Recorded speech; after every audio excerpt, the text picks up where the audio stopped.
Vamos continuar então o capítulo 6. A última coisa que a gente viu na aula passada foi a célula solar, né? Então, a célula solar é um tipo de fotodiodo, né? É uma junção PN que, quando iluminada, consegue gerar portadores de carga, tá? A gente viu isso, a gente definiu a corrente de curto-circuito, definimos a tensão de circuito aberto, essa área que fica embaixo, né, da nossa medida experimental aqui de corrente, curto-circuito e tensão, a gente maximiza essa área para tirar a eficiência e a potência máxima da célula solar, tá? E essa área é chamada fator de preenchimento. Quanto maior, maior a potência, certo? Hoje a gente vai ver os fotodetectores, né? Então, fotodetetor é qualquer dispositivo que consegue absorver a energia óptica e converter em energia elétrica, né? Então, a gente podia dizer que o fotodiodo, que é a célula solar, é um tipo de fotodetetor também, só que não vai funcionar para detecção, vai funcionar para armazenamento de energia, tá? Mas aqui não, aqui a gente vai converter a energia óptica em energia elétrica e vai observar um sinal, né? A primeira coisa que tem que acontecer, né, para esse fotodetetor funcionar bem, é que ele tenha uma boa absorção de luz, né, e que essa absorção de luz gere portadores móveis, lacunas e elétrons, né. O transporte desses portadores que foram fotogerados, né, eles apareceram porque eles absorveram o fóton, né, através da região de trânsito, pode ser com ou sem ganho. Com ganho, quer dizer que a gente tem um fototransistor, por exemplo, né? A gente já viu que o transistor trabalha com ganhos, né? Ele aumenta a corrente observada, tá? E só isso aqui não basta, tá? Eu tenho que conseguir pegar esses portadores aqui, né, que estão atravessando uma região, né? Eu tenho que conseguir trazer eles para fora, para um circuito externo, né, na forma fotocorrente. Então, não adianta o meu dispositivo absorver bastante luz, gerar vários portadores, esses portadores serem móveis dentro do dispositivo, mas eu não consigo tirar eles de dentro do dispositivo, tá? Então, eu preciso desses 3 itens aqui para o fotodetetor funcionar, né? A gente vai fazer aqui, agora, né, algumas definições, né, mas antes a gente tem que ver aqui, ó, os requisitos para o fotodetetor funcionar bem. Primeiro, ele tem que ter uma alta sensibilidade, ou seja, um pequeno sinal de luz, né, uma pequena quantidade de luz tem que conseguir ser detectada, né. Então, por exemplo, se eu jogo um fóton, eu crio um para-elétron buraco, e tanto esse elétron quanto esse buraco, eles têm que ser conseguidos sair do dispositivo, né, dar um sinal, né. A gente sabe que um elétron não vai dar sinal nenhum, a gente vai ter que botar um amplificador depois e tal, porque a corrente de um elétron é muito baixa, né, a gente nem tem como medir, mas isso é para frente, tá? Mas a alta sensibilidade, pouca luz, e ele tem que conseguir detectar essa pouca luz, né? Baixo ruído, justamente para não atrapalhar, né, quando a gente estiver trabalhando com corrente muito baixa, uma luminosidade muito baixa.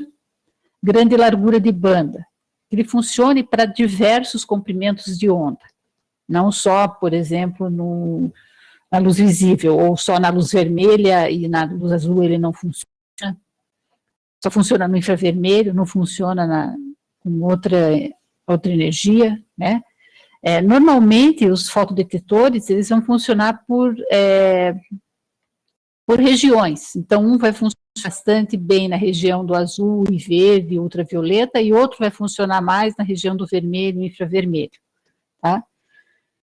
Mas a largura de banda é grande. Confiabilidade, né, ele tem que ser reprodutível, o sinal que você pegar, né, você tem que ter certeza que esse sinal é devido a uma luz azul, ou esse sinal é devido a uma luz amarela, ou esse sinal, tá? E o baixo custo, né, isso aqui sempre é importante.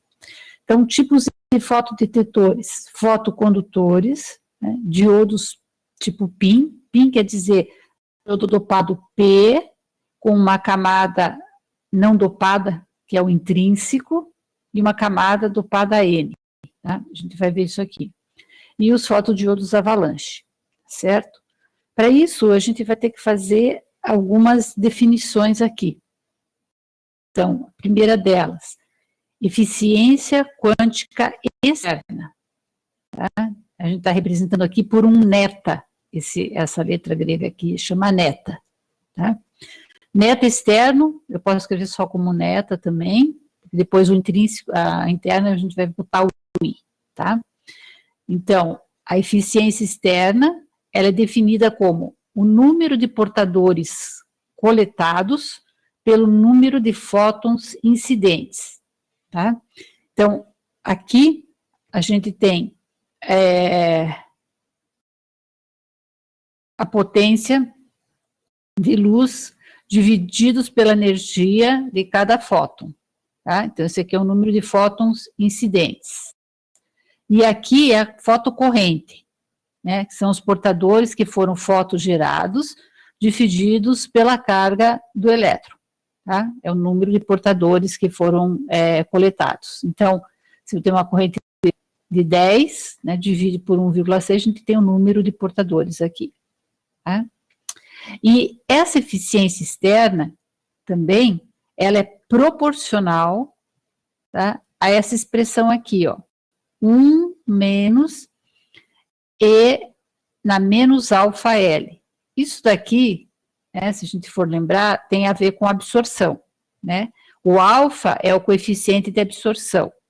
O L é a espessura da amostra, tá?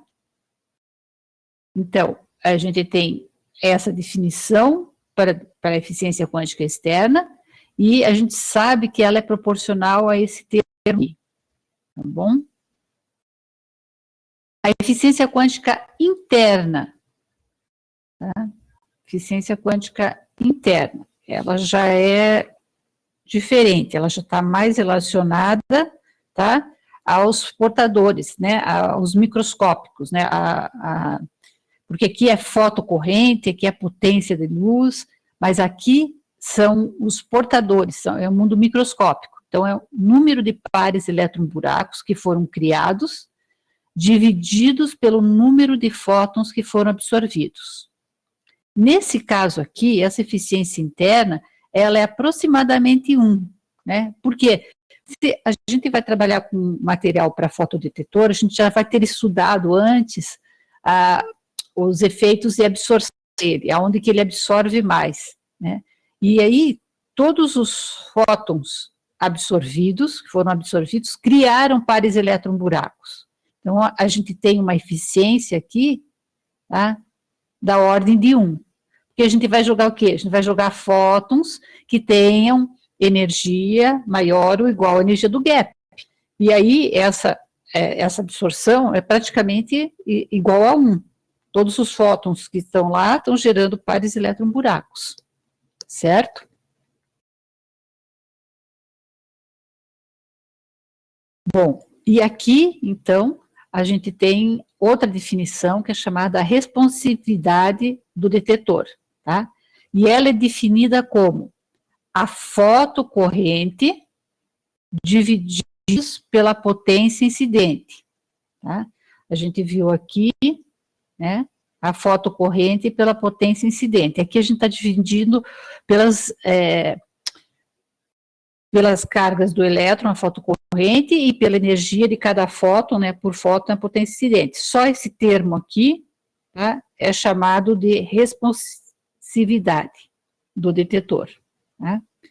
E aí, se a gente colocar os valores, né, aqui, a gente vai ter a eficiência externa, aqui está errado, tá? Aqui tem que ser H, tá? Esse aqui é o H, que é o fóton, é por fóton, tá?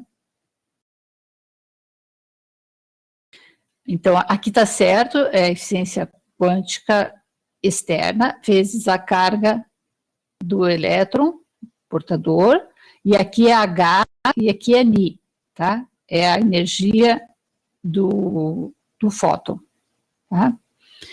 HNi eu vou escrever como C sobre lambda.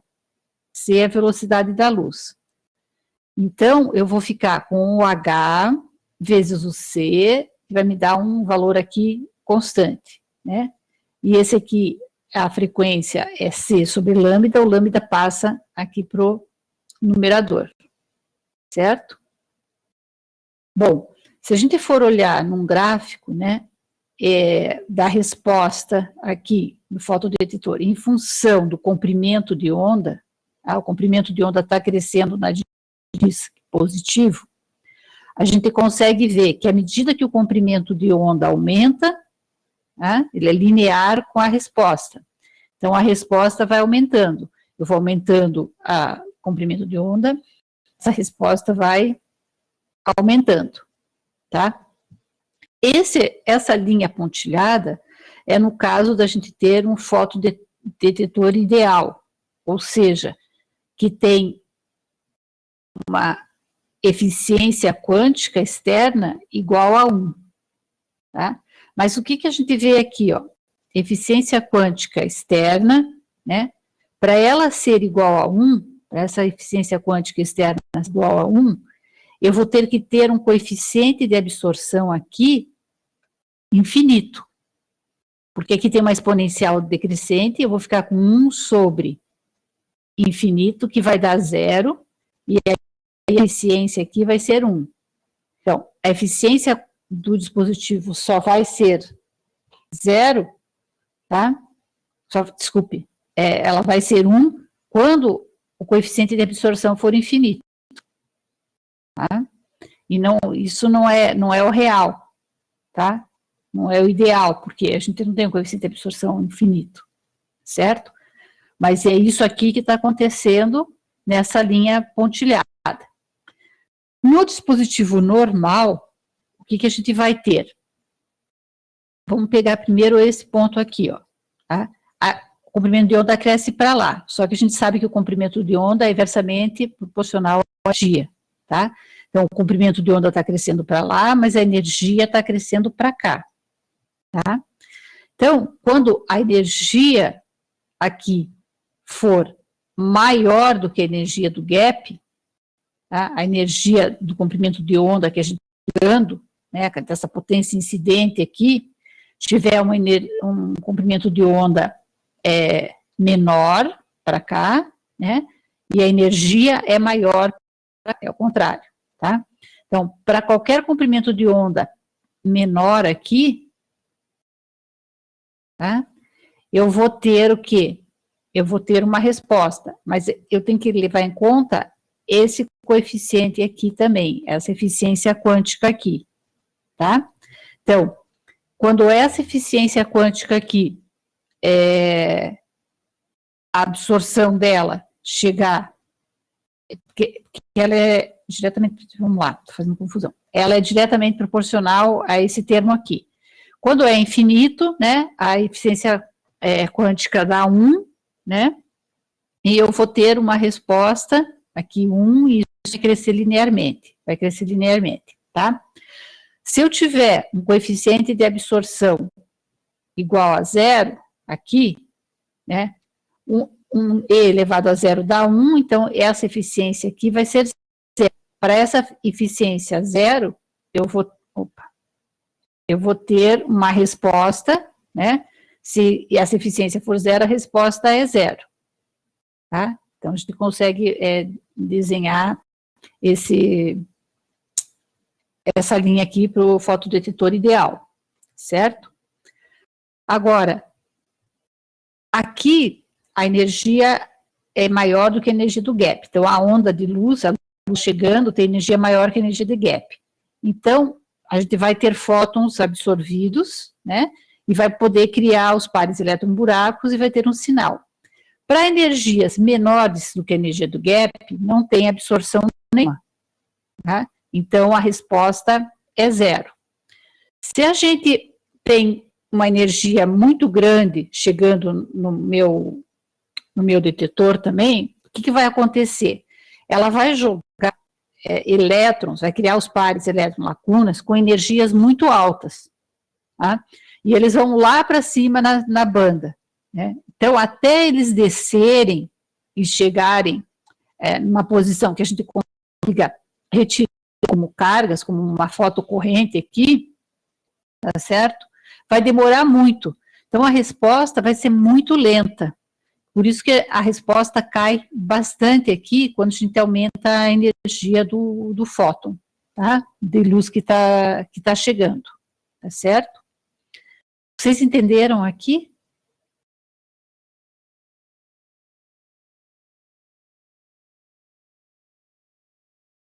Alguém tem alguma dúvida?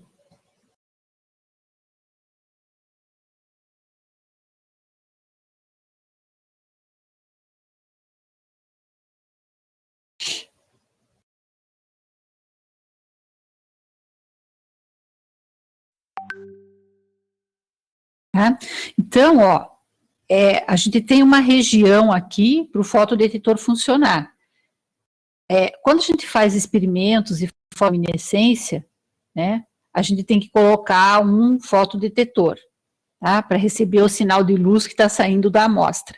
Dependendo da amostra, né, que a gente já sabe aonde vai sair mais ou menos o comprimento de onda para a gente detectar, a gente tem que trocar o fotodetetor. Às vezes a gente usa um fotodetetor à base de GAS, que é arseneto de galho, e às vezes a gente usa um de silício, tá? Porque ele tem um gap menor.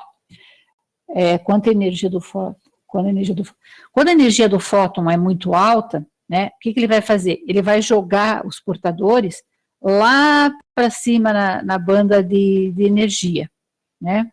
E até esse portador que está lá em cima, voltar e a gente conseguir coletar ele como uma corrente, tá certo? Vai dar muito. E a resposta do detetor precisa ser rápida, tá? Então, normalmente essas respostas, elas caem a zero quando a energia é muito alta. A gente jogou o elétron, mas a gente não conseguiu uma resposta dele. Ele pode ter se recombinado dentro do material, tá? Se perdido em alguma armadilha, ele não fica numa região mais próxima que a gente consiga tirar ele de dentro desse material para ter uma resposta, tá?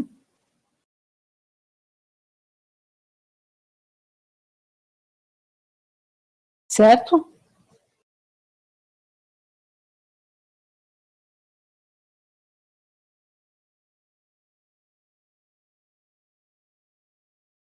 Tá, vou continuar então. Vamos lá. Então, aqui, gente, a gente tem o que a gente chama de diodo PIN, tá?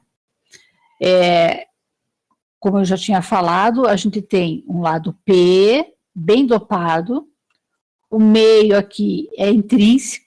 Então, por exemplo, aqui seria silício dopado P, só silício, sem dopagem, silício dopado N, tá? N mais e P mais. Então, tá bem dopado. Aqui ficou em cima, tá? Mas o que eu estou querendo escrever aqui é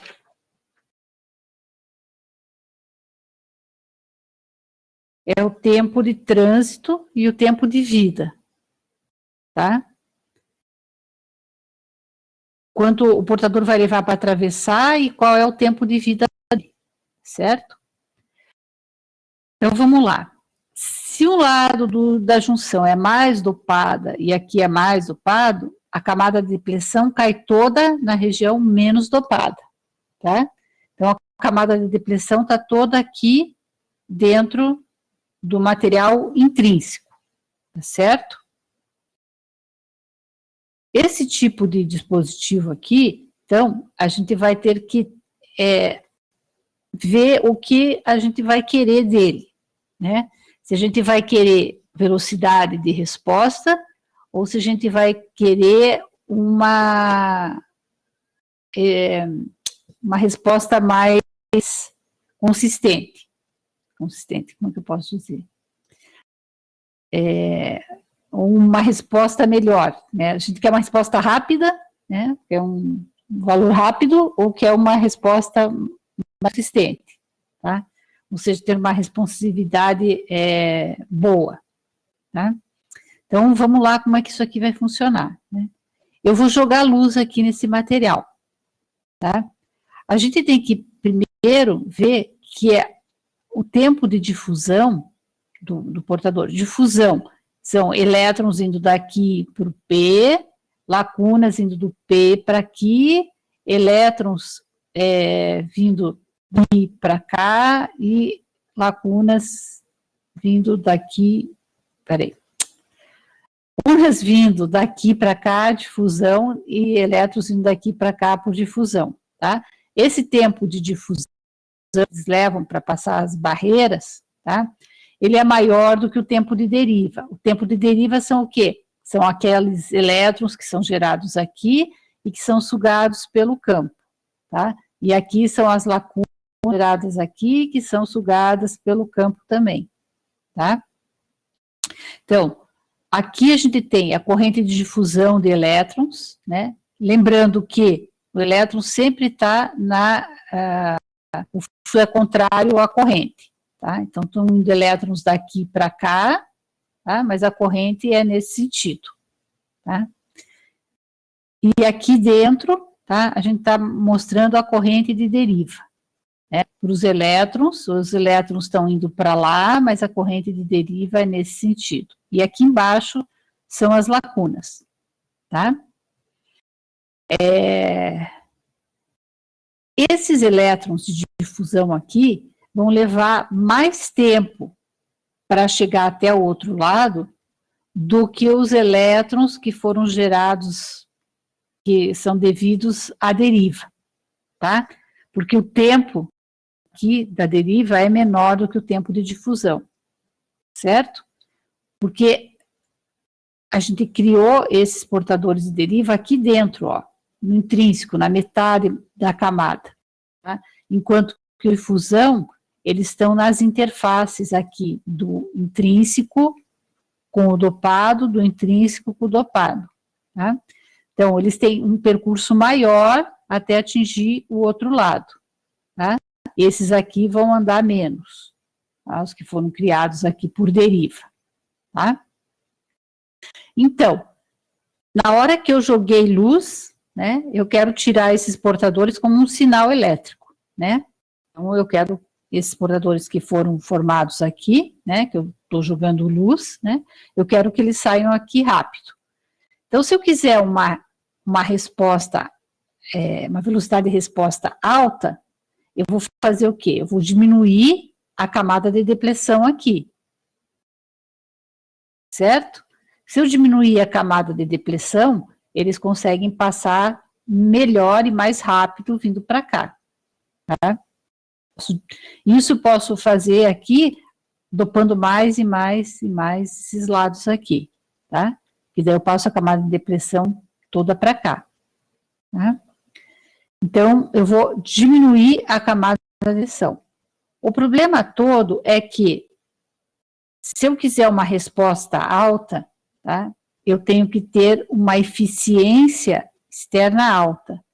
E para eu ter uma eficiência externa alta, ó, a gente pode definir aqui, a eficiência externa alta, eu tenho que ter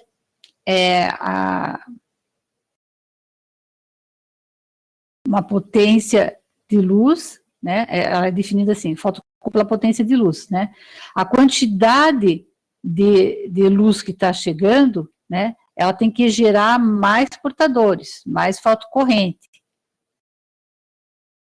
Tá? Para ela gerar mais fotocorrente, ela precisa de uma região mais extensa. Porque se ela gerar corrente só numa região pequena, né, a resposta vai ser pequena. Tá? A eficiência externa fica diminuída. Tá? Então, eu preciso aumentar a camada de depressão para eu ter mais fótons absorvidos. E isso aqui está em contradição com o aumento na velocidade. Tá?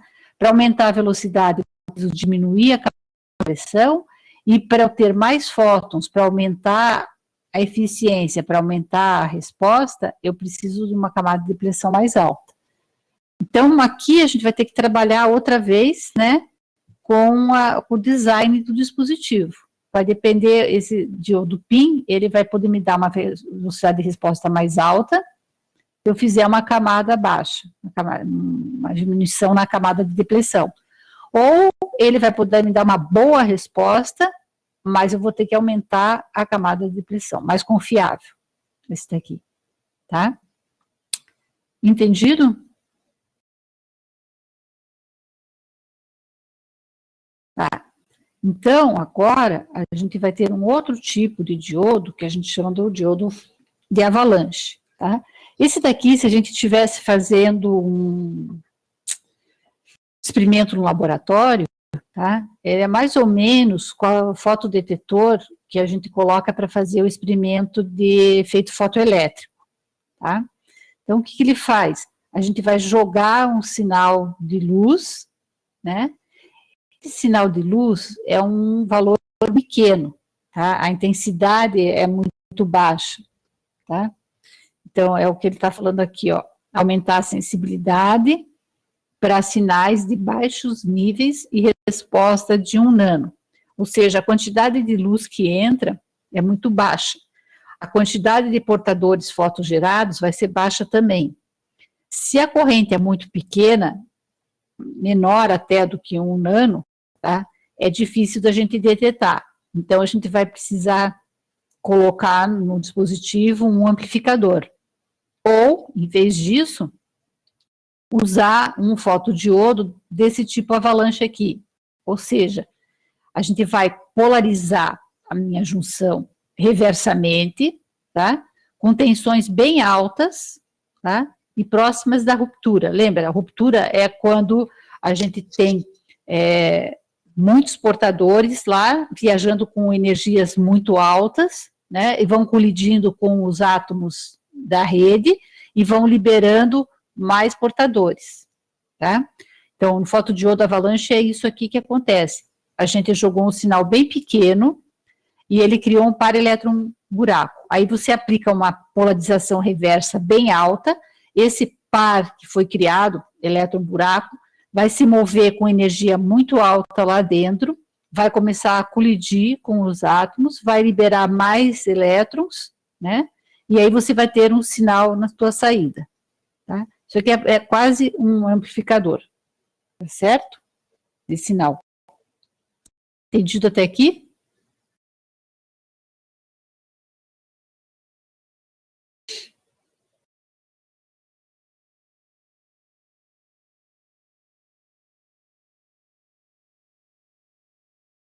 Sim, na página 205.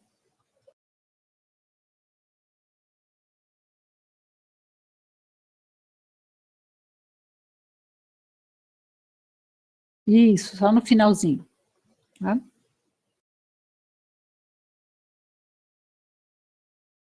Muito bem, continuar.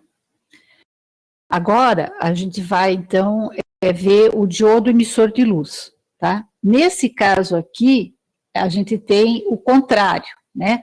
Para os fotodetectores e para os fotodiodos, a gente trabalhava com energia elétrica, energia luminosa, sendo transformado num sinal elétrico, tá? Agora, a gente vai trabalhar com um dispositivo que vai ter um sinal elétrico e vai transformar em uma energia luminosa, certo? Que é o diodo emissor de luz, que é o nosso processo aqui de eletroluminescência, né? Lembrando, a gente viu a aula passada, né, esses processos de luminescência. Um era fotoluminescência, que é quando eu jogava a luz no dispositivo e saía a luz. O outro era catodoluminescência, quando elétrons de alta energia, né, batiam numa superfície fosforescente e também emitia luz. E o processo de eletroluminescência, que a gente aplica uma tensão elétrica e retira a luz, tá? No caso do LED, é esse processo aqui, certo? Então, tem uma junção PN, a camada de depressão aqui, normal, né? A gente vai aplicar para o diodo emissor de luz funcionar, tá? Sempre uma polarização direta. Por quê? Porque eu quero jogar mais portadores minoritários do outro lado da junção. Então, eu quero jogar muitos elétrons no lado P e, dependendo, muitas lacunas aqui no N. Depois a gente vai ver que, na verdade, um é mais dopado do que o outro, tá? Um lado é mais dopado porque a injeção fica maior, né? Quando a gente tem a mesma concentração, a injeção é a mesma para os dois lados, né? O tipo de emissão que vai acontecer aqui, então, quando esses portadores vierem para o outro lado e recombinarem aqui, a gente já falou desse processo de emissão. Ele pode ser processo de emissão radiativa ou não radiativa, tá? Então, pode muito bem esse elétron descer para cá, e em vez de emitir um fóton, né, de luz aqui, ele pode emitir, pode dar calor para a rede ou alguma coisa assim, pode cair numa armadilha e não emitir luz, tá? Mas a emissão de luz a partir dessa recombinação aqui, quando o elétron chega, prefere ficar em baixa energia, e ele vai emitir um fóton, esse tipo de emissão é chamado de emissão espontânea, tá? Ninguém precisa mandar o elétron, saia daí e venha para cá, ele vem sozinho, tá? É espontâneo, tá? A combinação a gente chama emissão espontânea. A fase desses fótons que vão sair aqui é uma fase randômica, ou seja, é incoerente, eles não estão todos na mesma fase, tá? Cada fóton vai sair em uma fase diferente aqui, tá? E é uma fonte óptica multimodal, já que não tem a fase, pode sair qualquer comprimento de onda, aqui de fóton de qualquer comprimento de onda, tá? Nesse ponto aqui. Então, vamos lá.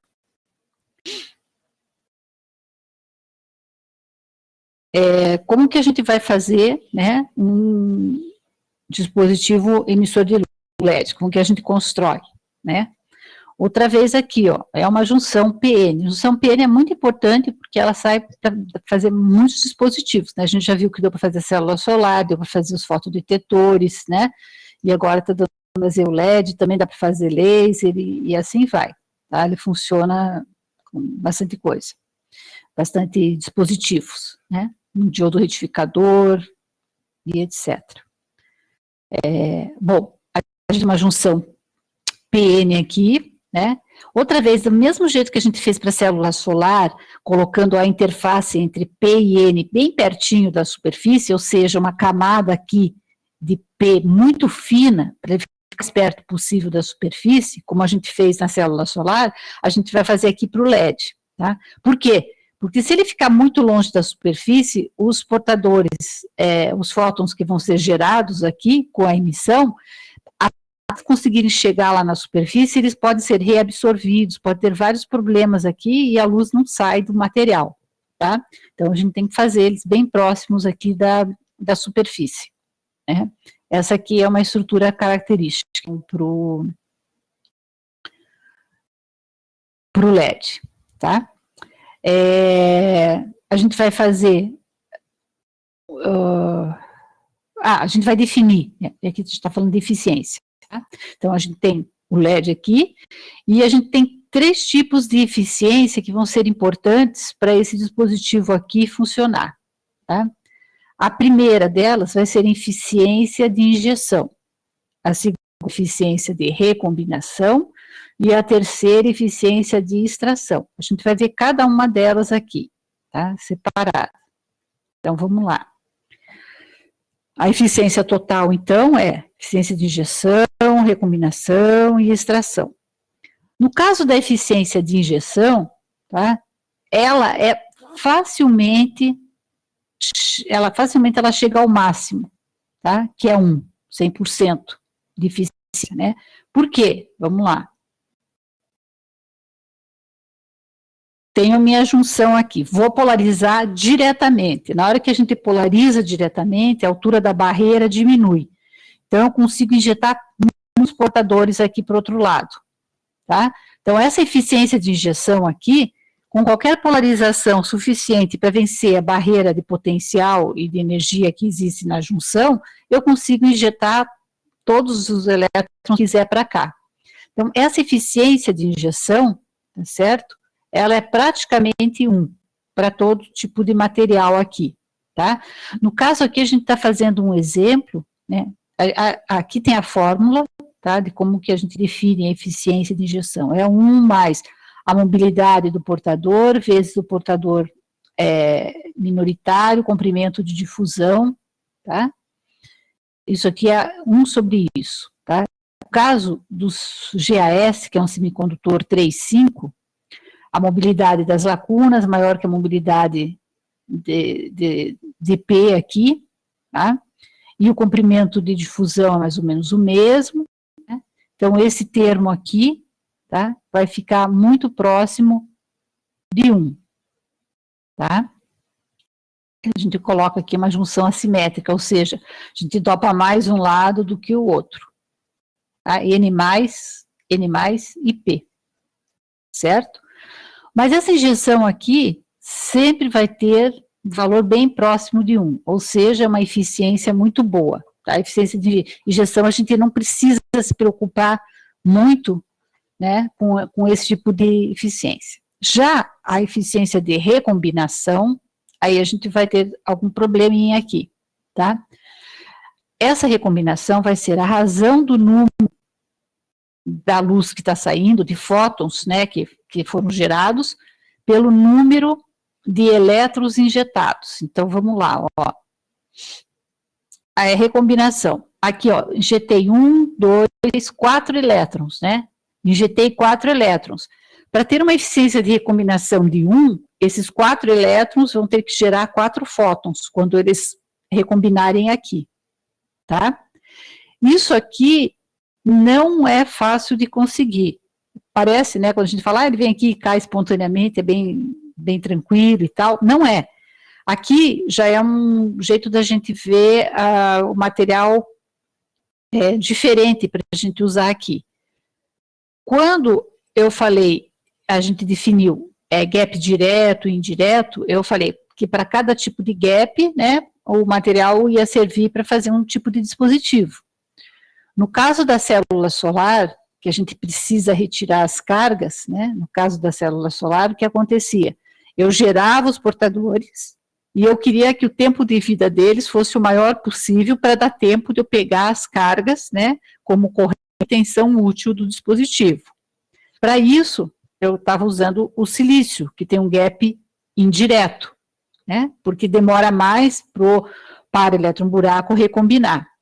Agora, no caso aqui do LED, a gente vai fazer o contrário, a gente quer que ele recombine rapidamente, então a gente quer que ele tenha um tempo de vida menor, e para isso, a gente vai usar o material com gap direto, tá? Ou seja, foi criado para elétron-buraco, né,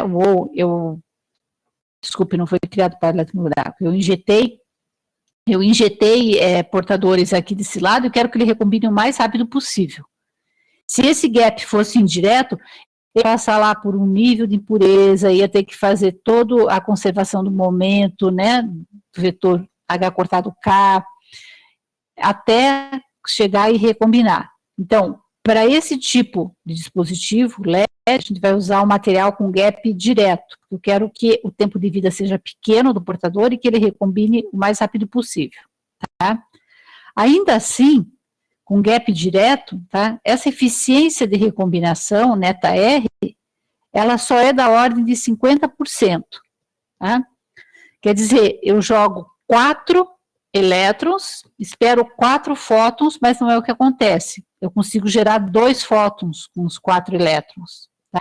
Essa eficiência de recombinação é de 50%. Mais para frente a gente já vai ver que isso aqui pode melhorar, tá?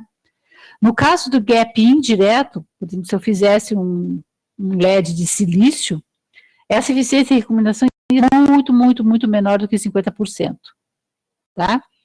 Então, é por isso que a gente usa o silício para a célula solar, que a gente quer um material que tenha tempo de vida de portadores alto e que dê tempo de tirar esses portadores em forma de tensão ou de corrente, E é por isso que a gente usa um gap direto para fazer o LED, porque a gente quer um tempo de vida menor, tá? E que a recombinação seja rápida, tá? Um jeito de arrumar isso daqui, tá? É, em vez de a gente usar simplesmente o material, uma homojunção, né? No caso do GAS, a gente usar junções. A gente já viu nos capítulos anteriores de junção que eu posso fazer aquele poço de potencial do GAS ensanduichado entre o arseneto de galho alumínio e o arseneto de galho alumínio também, e boto o GAS no meio, tá? Isso que a gente chamava de heterojunção, tá certo? Se a gente fizer esse tipo, a gente já consegue um aumento aqui na eficiência de recombinação de 60% a 80%. Tá? Já vou mostrar para vocês por que isso aqui acontece, né? Por que a gente consegue aumentar essa eficiência de recombinação quando a gente tem essas heterojunções. Tá? Alguém tem alguma pergunta até aqui? Está todo mundo entendendo?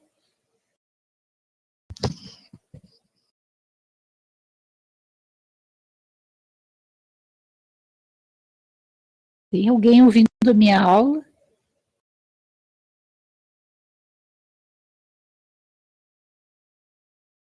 Ok, que bom, que bom. Menos mal. Vamos continuar. A outra eficiência, tá, é a eficiência de extração, tá? E essa aqui é a eficiência mais importante para a gente, tá? Por quê? Não adianta nada ter uma eficiência de injeção de 100%, não adianta nada ter uma recombinação aqui de 50%, 80%, se eu não consigo pegar esses fótons, não consigo tirar esses fótons do material, ele não consegue vir aqui para fora, a luz, tá? Porque aqui, ó, eu injeto bem, tá? Tem 100% de injeção. Aí eu consigo ter a recombinação aqui de 80%, criei um monte de fótons aqui, mas o fóton não consegue sair, ele fica preso aqui dentro, então não sai luz nenhuma, tá? Então, esse tipo de eficiência, a de extração, é a mais importante, tá? É o que vai me dizer se o LED é bom, está funcionando, tá? E essa eficiência de extração, ela depende de dois fatores, tá? O primeiro é que o material tem um coeficiente de absorção alfa, tá? Um lugar diferente do comprimento de emissão. A gente já vai ver isso aqui. E a geometria do dispositivo, tá? Do LED. Então, vamos lá, vamos ver uma vez. Ó, eu tenho um material aqui, o GAS, tá certo? A temperatura ambiente. Aqui eu tenho alfa, que é o coeficiente de absorção, tá? E aqui eu tenho a energia do fóton. Tá? Eu vou jogar luz no meu material e quero saber como é que ele está absorvendo. Então, vai aparecer essa curva aqui, ó, tá? Porque a energia do gap do GAS é 1,42, então é aqui. Se eu jogo fótons com energia menor do que a energia do gap, eles não são absorvidos, né? O coeficiente de absorção é muito baixo. Perto da energia do gap e acima da energia do gap, a absorção, o coeficiente de absorção aumenta, tá? Com os fótons que são jogados lá em cima dele, tá? Então, o máximo aqui da curva de absorção, ela é próxima da energia do gap, certo? Muito bem. Agora eu vou fazer o contrário. Agora eu vou fazer a fotoluminescência, né? Então, vou jogar a luz no meu material e vou medir a luz que está saindo, tá? Quando eu jogo luz no material, né, e meço a luz que está saindo, eu tenho um espectro, tá, de fotoluminescência dessa forma, ou seja, tem um máximo de luz saindo bem próximo aqui da energia do gap, tá? Então, ó, olha o que acontece. Aqui, tá? Vamos supor que eu joguei luz, Na hora que eu jogo luz, eu tenho absorção. Então, o elétron aqui vem para cá, tá? Nessa mesma energia, tá? Agora eu estou cheio de elétrons aqui, o elétron vai decair. Então, quando ele cair aqui, ele vai mandar um fóton que tem a mesma energia que a energia do gap, certo? Então, tanto para absorção quanto para emissão, a energia aqui do fóton é praticamente a mesma, certo? Aí o que a gente pode esperar? Esse fóton que foi gerado aqui, quando o elétron caiu aqui por emissão espontânea e emitiu um fóton, esse fóton tem a mesma energia que a energia do gap. Então ele pode ser o quê? Reabsorvido pelo material. Ou seja, ele está saindo aqui, mas aí o elétron daqui pega a energia dele e vai para lá. É uma energia do gap. Então, o fóton que tinha aqui sumiu. Ele foi reabsorvido, ele não conseguiu sair aqui do material, tá? Então, mesmo fazendo a interface bem próxima aqui da superfície, se o material tem o pico de absorção e de fotoluminescência mais ou menos na mesma energia, os fótons que são gerados aqui não conseguem sair, porque eles são reabsorvidos pelo material, criam outros pares elétron-buracos. Aí esses pares eletromoléculas se recombinam, criam um fóton com a mesma energia, são reabsorvidos, certo? Então, é um processo de reabsorção que está acontecendo aqui, né? E aí os fótons não conseguem sair. Eles existem no material, mas eles são reabsorvidos, tá? Então, aqui, para a gente ver o dado numérico, né? A gente tem, nesse caso aqui, né? Um coeficiente de absorção de 3 vezes 10 a terceira por centímetro. Se a espessura da amostra X é da ordem de 2 micro, né, a intensidade de luz aqui, ela vai ser absorvida, tá? A gente pode escrever como 2 vezes aqui é alfa, tá? Que é esse termo aqui, tá? A gente vai ver que a luz que vai sair é metade da luz incidente, tá? É metade a luz aqui. Tá? Por isso que a gente fala 50%, né, de emissão. Por outro lado, a gente pode ter um material agora de forma que o pico de absorção não fique muito próximo da luminescência. Tá? Como é que a gente faz isso? Né? Colocando dopantes no material. Aqui, por exemplo, eu tenho fosfeto de galho dopado com zinco e com oxigênio. O que esse dopante vai fazer? Ó? Vamos olhar aqui. Ó.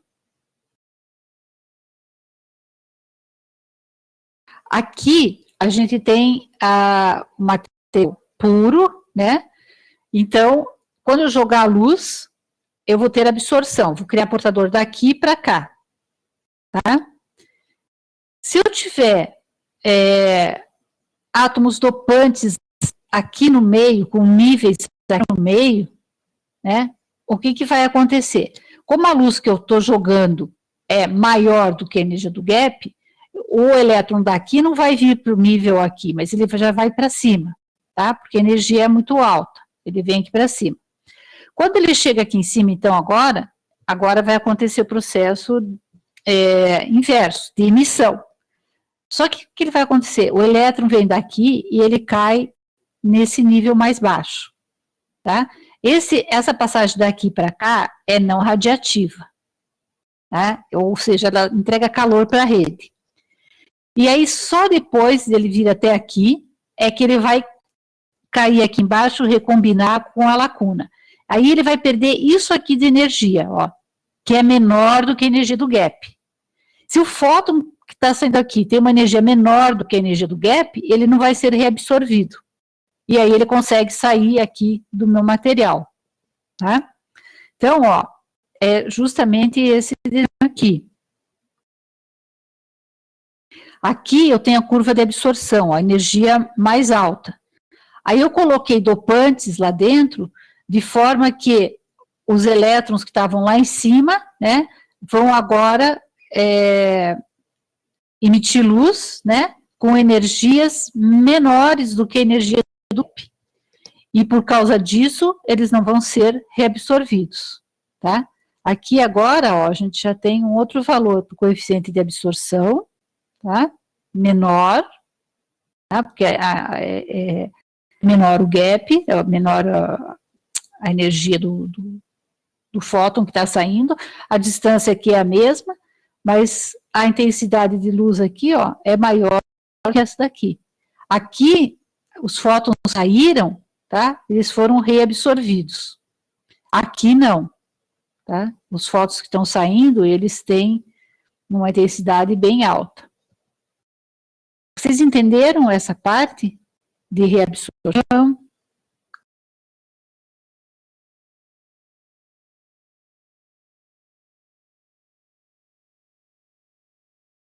Ok.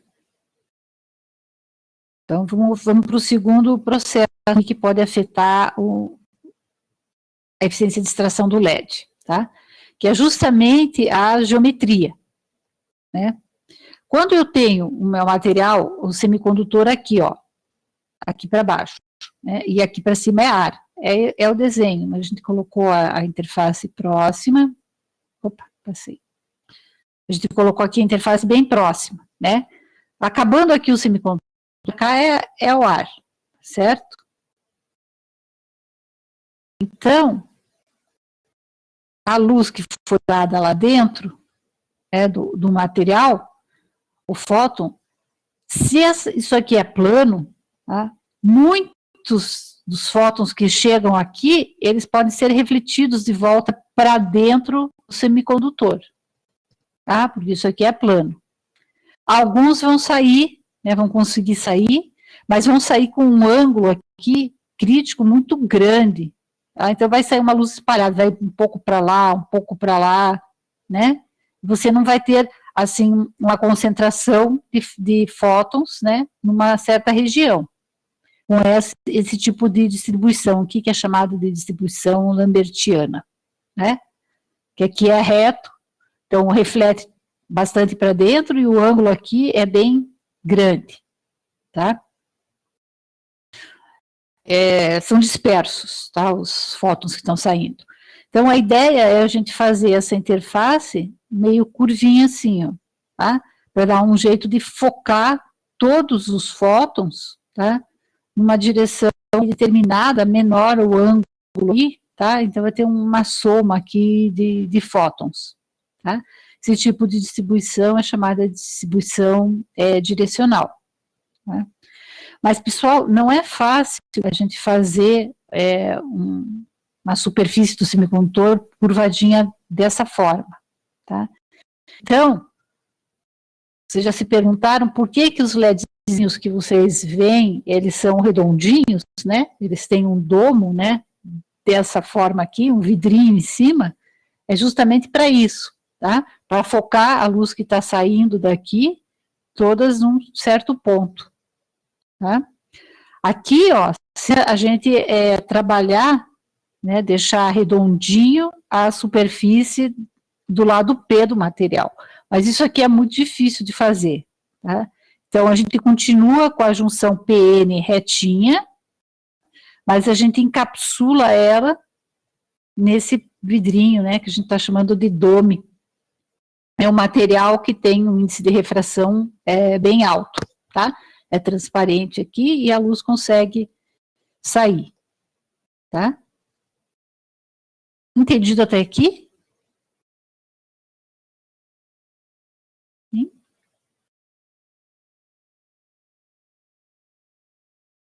Muito bem. Então, aqui, fazendo aquilo, colocar o material dopado, com dopantes no meio, que gerem fótons com energia menores do que o gap, para evitar a reabsorção, encapsular o dispositivo, né, com um dome, né, com uma superfície curva, né, tudo isso faz aumentar a eficiência de extração do nosso material, tá? Aqui, só para fazer definição também, né, eficiência de conversão, ou eficiência quântica externa, tá, ela é definida por esse termo aqui, onde P0 é a luz que está saindo, tá, e PE é a luz elétrica que a gente colocou. Então, aqui a tensão elétrica, apliquei uma tensão e tirei luz aqui, tá? Valores dessa eficiência de conversão para um LED típico é de 1 a 5%. Tá vendo que é muito baixo ainda, assim mesmo, tá? É muito baixo. E tem outra eficiência que a gente não pode deixar de levar em conta, né? Porque normalmente a gente usa LEDs para sinalizar alguma coisa, né? Ou que queimou um dispositivo, ou que está aquecendo demais o dispositivo, ou que a gente conseguiu ligar o dispositivo, é um sinalizador, tá? Então, para isso, a gente precisa, além de tudo, da eficiência humana, tá? Ou luminosidade, tá? Do LED. Isso aqui é explicado por esse aqui, ó. No eixo Y, a gente tem a eficiência de luminosidade, tá? E aqui o comprimento de onda da luz, tá? O verde e o azul para cá e vermelho nesse centro, tá? Se a gente pegar uma mesma fonte de luz, né, uma fonte de luz verde e uma fonte de luz vermelha, que tem a mesma potência, a gente vai enxergar muito mais forte o verde do que o vermelho, tá? A eficiência de luminosidade vai aparecer para a gente muito mais o verde, sendo mais intenso, do que o vermelho. Mas, na verdade, a potência é a mesma. Mas isso aqui é do nosso corpo, tá? É humano. Tá? É o que o nosso olho consegue fazer a diferença. Tá? Então, o LED verde vai aparecer 30 vezes até mais brilhante que o vermelho. Certo? Para uma mesma potência de luz lá emitida. Certo?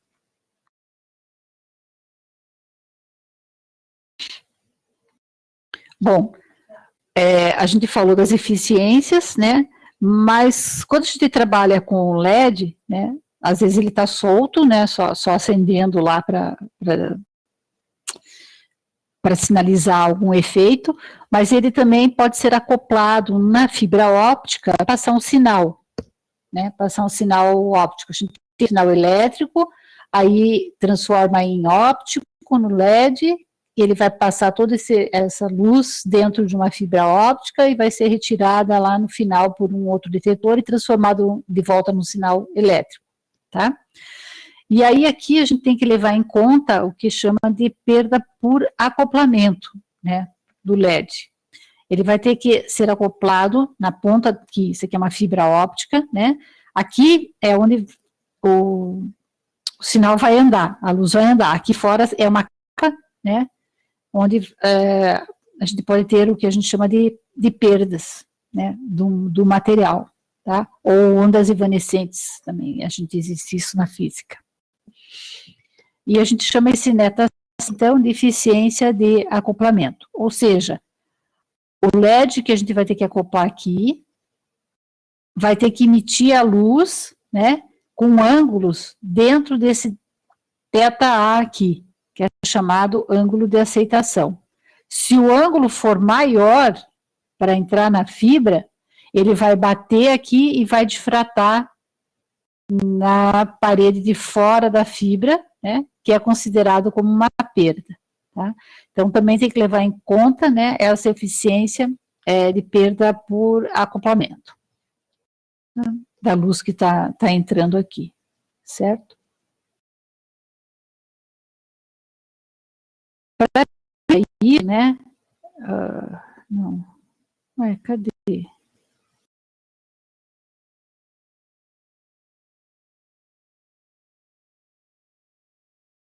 Para minimizar isso, a gente tem umas construções aqui para fazer o acoplamento com a fibra, tá?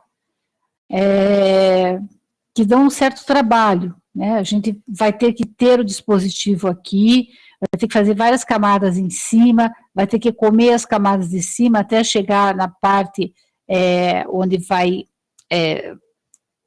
aparecer onde a gente vai ter oh meu Deus, onde a gente vai ter a emissão de luz, né, vai ter que deixar a superfície perto aqui da fibra óptica, né, aí aqui você pode colar com epóxi, né, resina epóxi, encaixar direitinho, mas ainda assim, ó, aqui ficou planar, então a luz que está saindo também pode bater e refletir de volta. Então, além disso aqui, né, de você ter que alinhar bem a fibra com o LED, né, opa, aqui, a gente vai ter que fazer aqui uma superfície na forma de domo também, né, para a luz concentrar e poder passar aqui. Tá? Então, pode botar uma lente ou alguma outra coisa aqui para facilitar essa junção aqui com a fibra, tá? Mas vamos lá, tem uma coisa aqui ainda para falar. Né? A gente estava vendo as eficiências do LED, tá? Então, o LED, aquele de homojunção, que a gente viu aqui, vou voltar.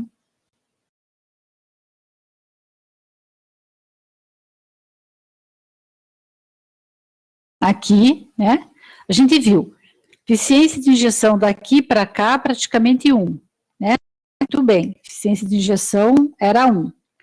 Aí a eficiência de recombinação que não estava dando certo, né, ela estava lá com 50%, né, ou seja, esses 4 aqui, só 2 iam emitir luz, emitir um fóton, 2 fótons aqui, tá.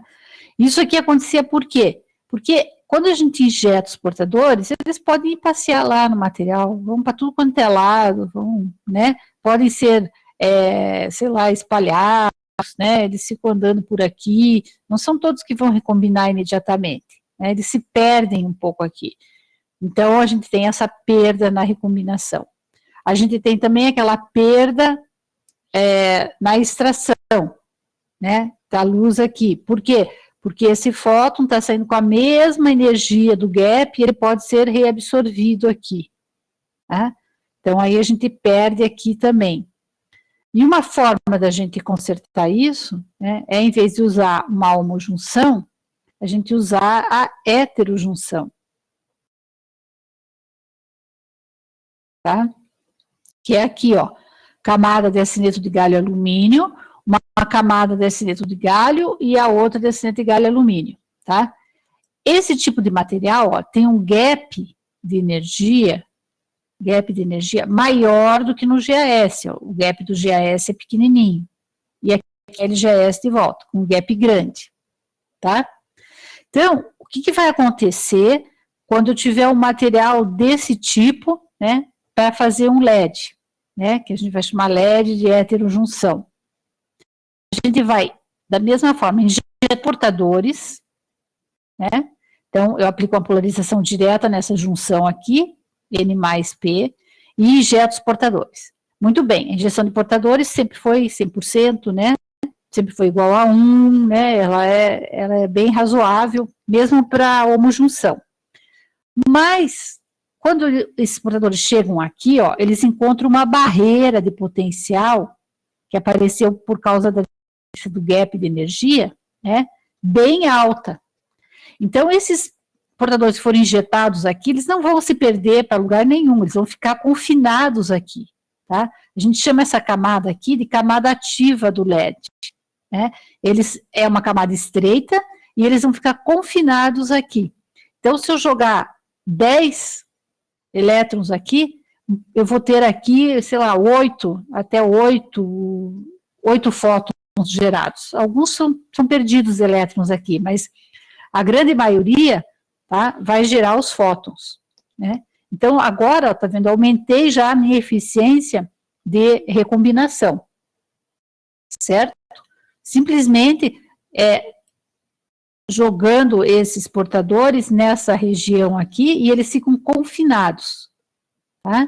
A gente não tem aqui a probabilidade de recombinação radiativa, né? Eles não vão andar lá para dentro do material, eles ficam confinados aqui, tá? Esses portadores.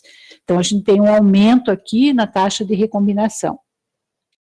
E outra coisa a parte importante, né, que é a extração desses fótons que foram gerados, né? Eles vão sair ou para cá ou para cá, tá? Vai depender do lado que é menor, ou aqui é o lado mais dopado, tá? O que está acontecendo aqui, ó? Esse fóton está saindo com essa energia. E a energia que tem aqui é maior que essa do fóton. Então, se ele sai para cá, ele não, a energia dele é menor do que essa energia de gap, ele nunca vai ser absorvido, tá? Então, a eficiência aqui de extração aumenta muito, porque ele não está na mesma posição de absorção de luz nesse lado aqui. Essa energia para absorção é maior do que a energia do fóton que está passando aqui. Então, isso é como se fosse uma janela transparente para os fótons que foram gerados. Tá? Então, essa é a vantagem do LED de heterojunção. Tá? Todo mundo entendeu?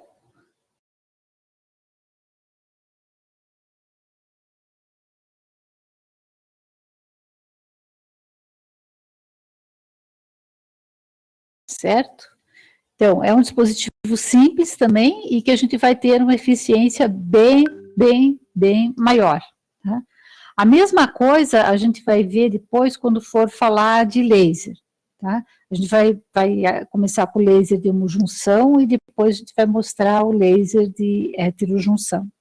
Tá? Alguém tem alguma dúvida aqui?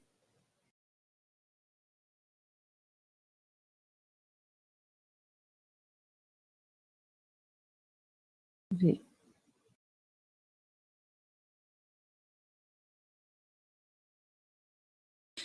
Ok, a gente vai deixar o laser para falar na segunda-feira. Aí eu só quero falar para vocês como que vai ficar o calendário, tá?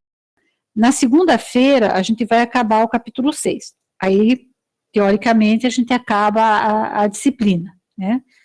Mas aí, na segunda, vocês vão ter a lista do capítulo 6 para fazerem e me entregarem até o dia 19, que é a quarta. Não, que é a outra segunda, desculpe, né? Segunda.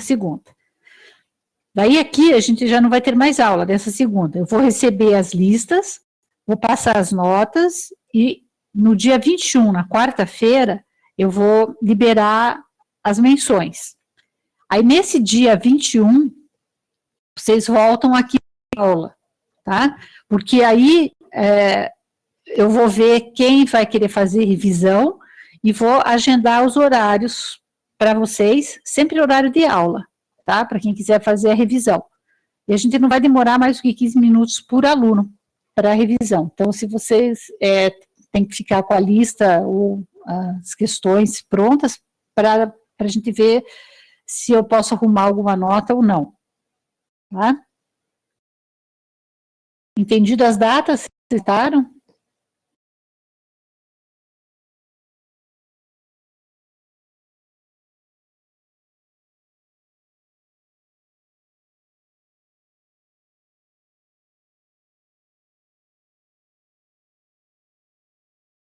Isso, só quem quiser fazer a revisão. Que daí vou marcar os horários ainda.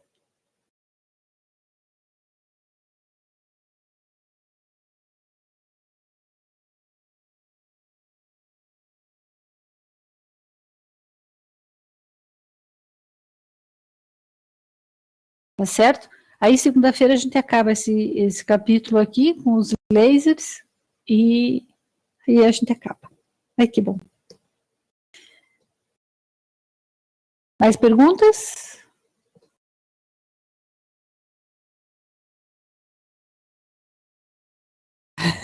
Não, se você teve a presença, você vai ganhar um ponto com certeza. Tá? Esse ponto é um ponto que quase todo mundo ganha. Quase todo mundo mesmo, né? A eficiência desse um ponto tá certo?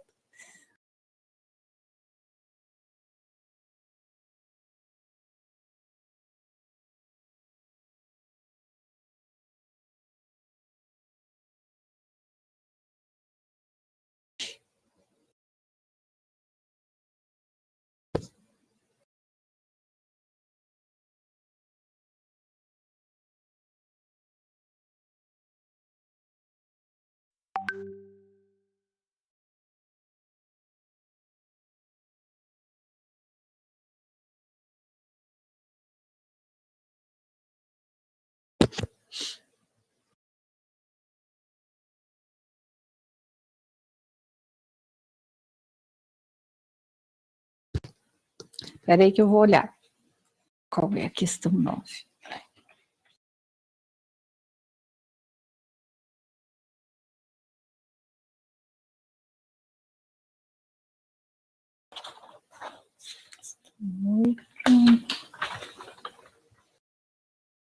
Questão 9.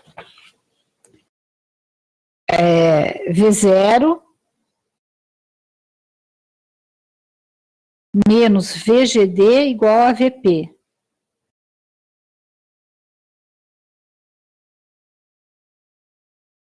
Ok, César, só um pouquinho, só responder aqui a Amanda.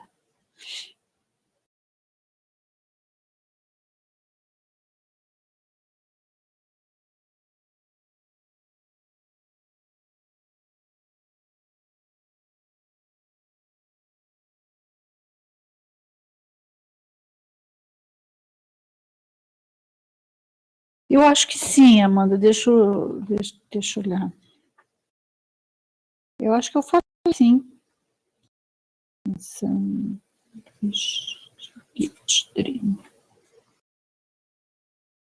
A gente fala lá de Pinchoff.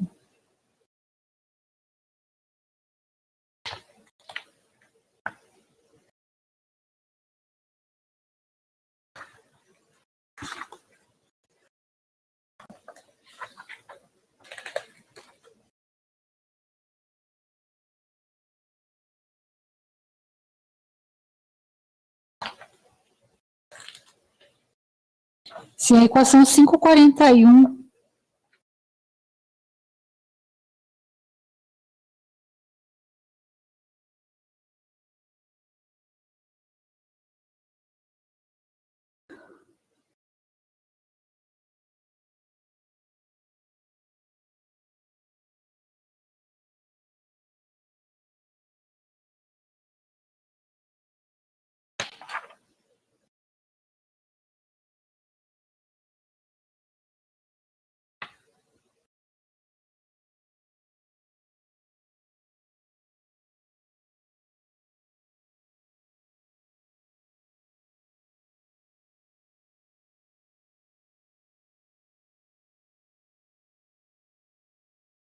Ok.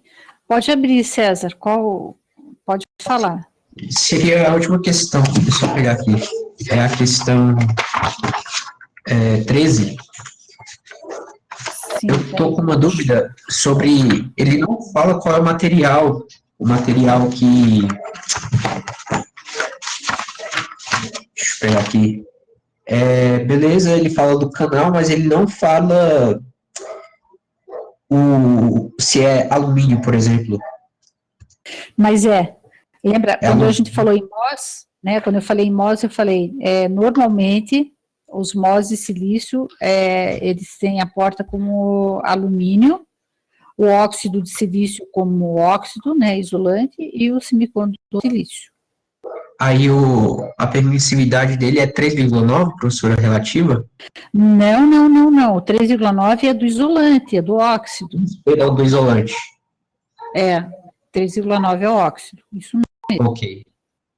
E eu tenho outra dúvida nessa, a diferença da função trabalho para quando o canal é tipo P. Aí utiliza o do gráfico ou não? Deixa eu ver o que eu fiz aqui. A diferença da função trabalho, eu peguei menos 0,2, agora não sei de onde eu peguei esse valor, peraí, deixa eu ver. Pega do gráfico. Pega do gráfico mesmo. Aí a função trabalho da anterior, ele já deu na questão, né, que seria menos 0,95. Aí o da questão 12, a de cima, a função trabalho que a senhora colocou foi quanto? 0,22. 0,22? Eu acho que então tem que consertar. Então, essa daqui não, mas foi se você 0. estiver próximo também, porque a gente tem que olhar lá no gráfico, né? Cada um acha uma coisa mais próxima, né? Não tem problema. Desde que o sinal esteja certo. Ok, professora. Deixa eu dar uma olhadinha qual foi a função de trabalho que eu utilizei na questão anterior. Espera um pouquinho. Rodrigo, menos 0,25 aonde? Onde eu botei menos 0,2? Pode ser, não tem problema.